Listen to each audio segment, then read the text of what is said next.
If I'm not in a program mode, I can just do straightforward manual measurements. Going here, will measure immediately. Click again, I'll measure at the same position. If I want to move, I can move here, go forwards by 30 degrees. The table moves.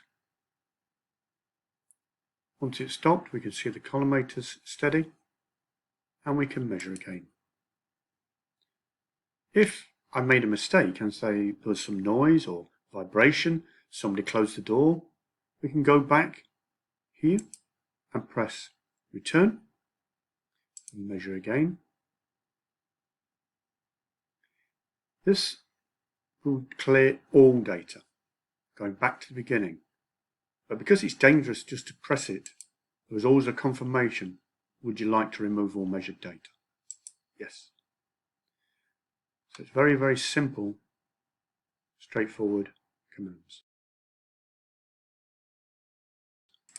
I'm going to run through the basics of making a simple program for a 12-sided polygon.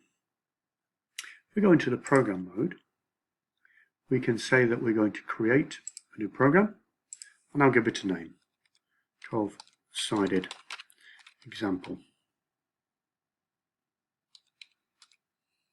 If we press the confirm, it will create a new file name and we save.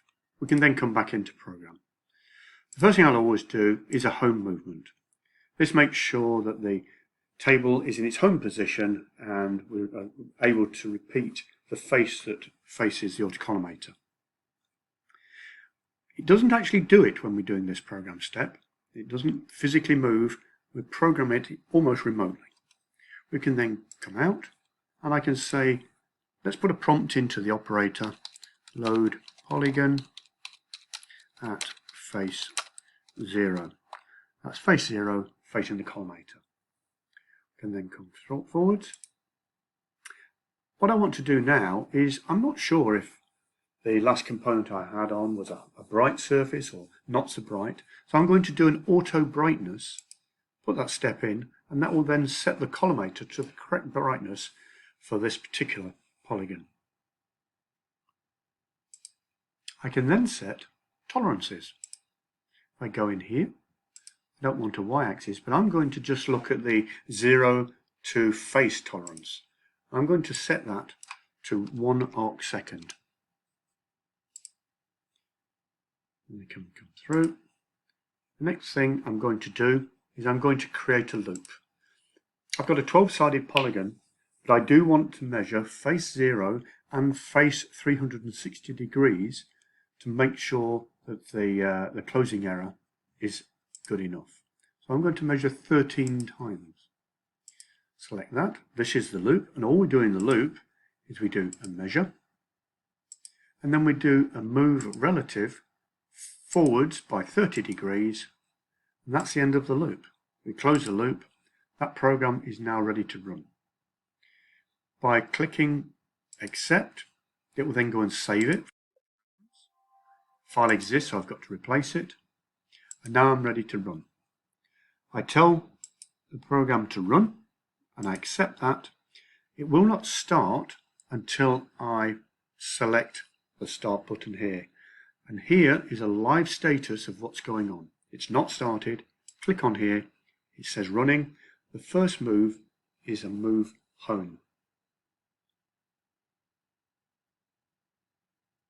Once it's in the home position, it will go to the operator instruction.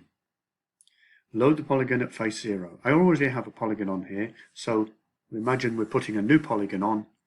We're locking it down so it's tight, and we say accept.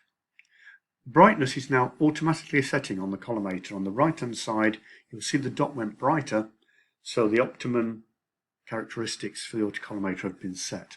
And already it's moved to 30 degrees, having taken the first measurement. It reads again. You can see that the error from target has passed. So we can get a pass-fail immediately all the way down. It may be you don't have a tolerance from 0 to the face. It may be face to face.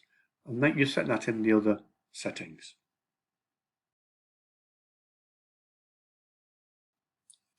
So now we're getting to face 330, and then to the last face, which is the first face, 360 being the same as 0.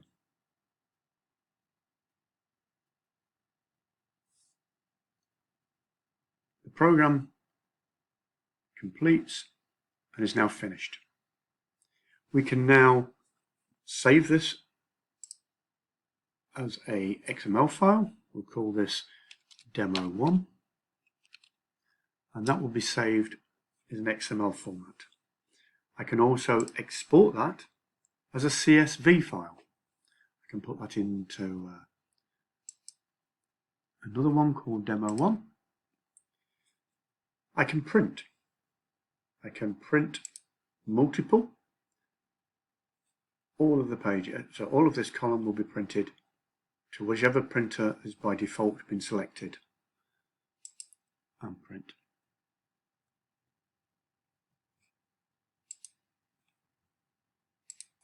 From here, I can clear the existing results. And if you realise that you didn't wish to, as long as you save the file, you can open the file again and go and look for the program we've just saved, which was demo1,